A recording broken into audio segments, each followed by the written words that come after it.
Yun lang. Ako, ganun din ako noong araw. So, kumita, nag-ipon.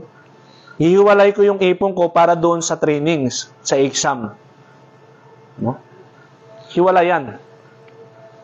Pagka pwede na, di, habang nag-aaral dito sa barko, nadagdagan yung knowledge mo, so, nadagdagan yung interest mo to become an officer. So, at the same time, mayroon ka ng financial na isupport doon sa planong yan. No? Kasi ganun yung ginawa ko. Hindi naman bigla agad eh. Napagkat graduate mo, nag-inter-island ka, nagpa-BS ka kaagad, tapos nag-exam. And after that, what? Because hindi kayo kadetship program. So, ang ibang kumpanya dyan, dadaan ka pa ng UWIS, dadaan ka pa ng EB. Depende sa performance mo. No? And then, after 5 years, mag-i-expire na yung COC ng OIC mo. Another gastos na naman.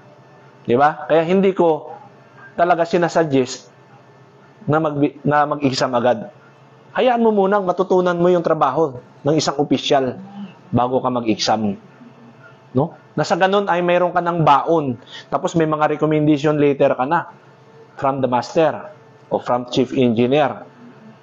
So pag once na nag-exam ka, sometimes yung kumpanya na nagsasabi mag-exam ka na, oh, marami na akong mga ratings namin. Ito nga, yung aming mga oiler, AB, tinatanong na sa opisina kung may license ba yan kasi ipopromote. So, mas maganda kung kayo ay may malaking baon na ng knowledge, no? Kaalaman, kaysa yung unahin nyo yung lisensya. Kayo din, pero sa akin, sinasuggest ko lang based on my experience. Mas maganda, bago ka mag-exam, mayroon ka ng malaking knowledge tungkol sa navigation, hindi kayo sa mga machineries natin. Dahil, nandyan din yung mga examination natin eh, no? Sa license, nandyan din. So, hindi ka na mahirapan. And at the same time, pag once na mayroon ka ng license, mas madali na lang yung promotion mo. I'm sure, hindi ka naabutan na expiration ng lisensya mo.